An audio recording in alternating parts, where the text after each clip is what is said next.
The Treasurer said as much in question time today, that we're beyond the peak, and obviously Treasury, RBA are of that view. This doesn't shake that forecast at all. It doesn't show that inflation is more sticky than maybe the forecasters had thought.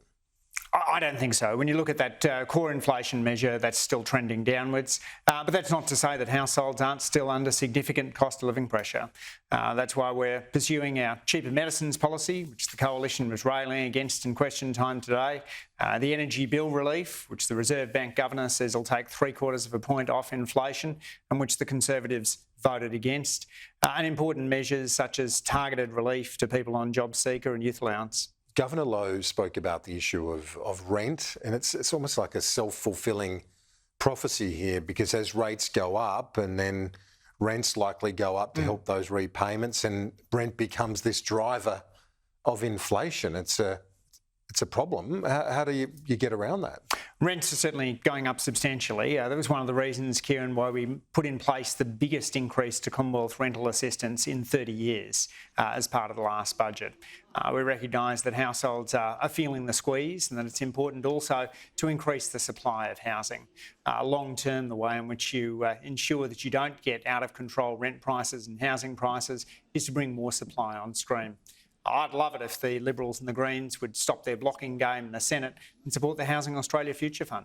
30,000 more social and affordable homes, 4,000 of them directly targeted towards women and children fleeing domestic and family violence. And with the costs up, the RBA Governor indicating that more people have to live in the accommodation we have, given the supply constraints. How do you think that advice will be received?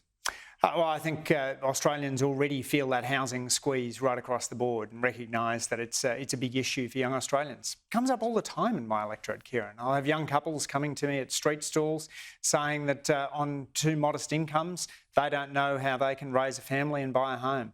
It shouldn't be that way, and that's why housing affordability is such a big priority for the government. The big investments in the Housing Australia Future Fund, the investments in homelessness, the investments in the Commonwealth state agreements as well.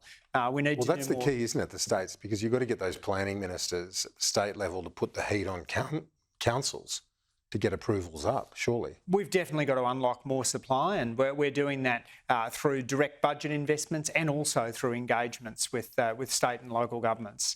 Things like ensuring better long-term leasing arrangements. That's important as well, making sure that people are able to have stable tenancy arrangements. It's a major issue that I know I and my colleagues are seeing reflected back to us across the board.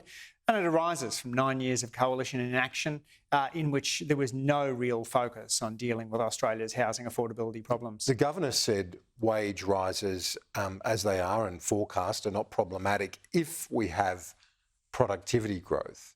How does the government intend to drive that productivity growth? Because if you get wages increasing, but without that improvement in productivity, that is inflationary.